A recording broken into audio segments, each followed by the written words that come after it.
Jadi baik teman-teman, di sini kita berbicara tentang kasus pelecehan seksual. Kekerasan seksual menimpa 45 mahasiswa di 2 kampus. Himnas Pelindungan Anak secara mandiri telah menerima 2.739 kasus kekerasan seksual terhadap anak yang terjadi di beberapa daerah di Indonesia. Saudara diduga melakukan tindak pelecehan seksual terhadap pegawai dan tenaga pendidik. Pelecehan seksual merupakan tindakan atau perilaku yang bersifat seksual yang membuat seseorang merasa terancam, terhina, maupun seseorang tersebut merasa tidak nyaman. Pelecehan ini dapat berupa tindakan fisik maupun non-fisik dalam arti seperti dalam dunia digital atau media sosial yang mengeksploitasi, merendahkan, ataupun melecehkan berdasarkan aspek seksual.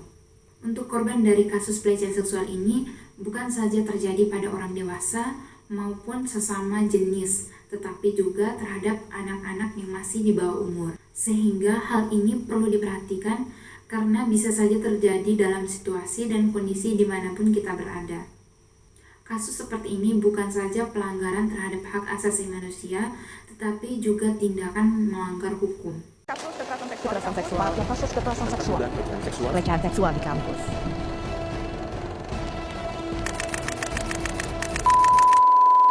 Sangat jelas juga sudah dijelaskan dalam Undang-Undang Nomor 12 Tahun 2022 tentang tindak pidana kekerasan seksual, yang mana mengatur tentang pencegahan, penanganan, perlindungan, dan pemulihan dalam segala bentuk tindak kekerasan seksual.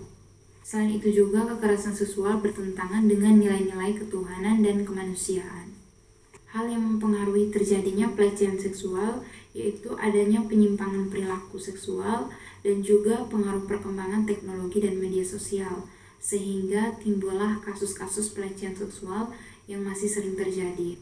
Dan dalam hal ini tentunya memiliki dampak yang begitu besar terhadap perilaku terutama korban, sehingga korban memiliki gangguan psikologis, emosional, dan juga secara fisik. Dalam hal ini perlu adanya edukasi agar setiap korban wajib dan berani untuk melapor, dan tentunya perlu dukungan dari lingkungan atau orang-orang terdekat sehingga kasus-kasus pelecehan seksual ini bisa tidak terjadi ataupun terulang lagi.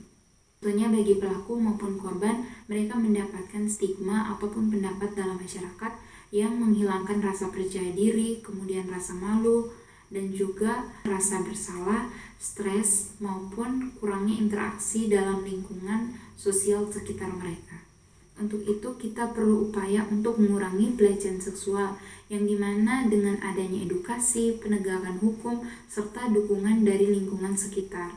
Dan itu juga didukung dengan pemberian sosialisasi, baik dalam edukasi, penyadaran, dan pemahaman yang dapat dilakukan melalui pelatihan anti pelecehan seksual, serta melatih seseorang untuk mencegah terjadinya pelecehan seksual. Dalam hal ini, saya mengajak agar kita semua tetap waspada dan bisa menjaga diri kita sendiri. Dalam hal ini, penting bagi masyarakat untuk memberikan ruang yang nyaman dan juga mengurangi stigma-stigma negatif terhadap korban maupun pelaku. Serta mendorong masyarakat untuk aktif, untuk berani mencegah dan berani melaporkan kasus pelecehan seksual. Selain itu juga penguatan individu juga sangat penting, yang dimana kita mengajarkan untuk mengenali dan berani mengatakan tidak. Jika kita tidak merasa nyaman, kita perlu melaporkan.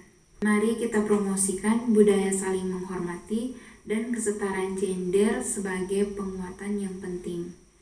Penguatan individu juga sangat penting, yang dimana kita diajarkan untuk mengenali dan juga melindungi tubuh kita sendiri, serta berani mengatakan tidak, dan jika merasa tidak nyaman, kita harus berani untuk melaporkan.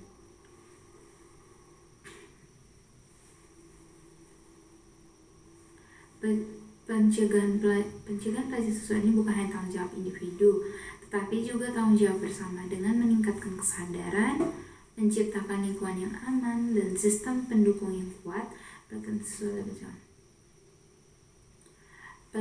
Pencegahan pelecehan seksual ini bukan saja tanggung jawab individu, tetapi juga tanggung jawab bersama dengan meningkatkan kesadaran, menciptakan lingkungan yang aman, dan memiliki sistem pendukung yang kuat. Pelecehan seksual dapat dicegah.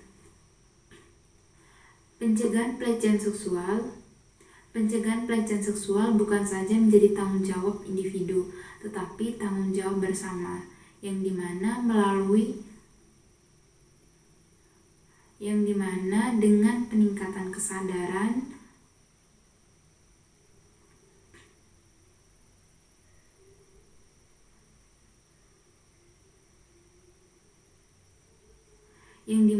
dengan adanya peningkatan kesadaran, edukasi, serta lingkungan yang aman, dan juga sistem pendukung yang kuat, pelecehan seksual dapat dicegah. Pencegahan pelecehan seksual bukan saja menjadi tanggung jawab individu, tetapi juga menjadi tanggung jawab bersama. Dengan meningkatkan edukasi serta kesadaran, menciptakan lingkungan yang aman, serta sistem pendukung yang kuat, maka pelecehan seksual dapat dicegah. Dengan meningkatkan edukasi serta kesadaran, menciptakan lingkungan yang aman, serta sistem pendukung yang kuat, maka pelecehan seksual dapat dicegah. Untuk itu, mari kita bersama, mari mencegah dan berani untuk melaporkan. Untuk itu, mari kita bersama, mari kita mencegah pelecehan seksual dan berani melaporkan pelecehan seksual.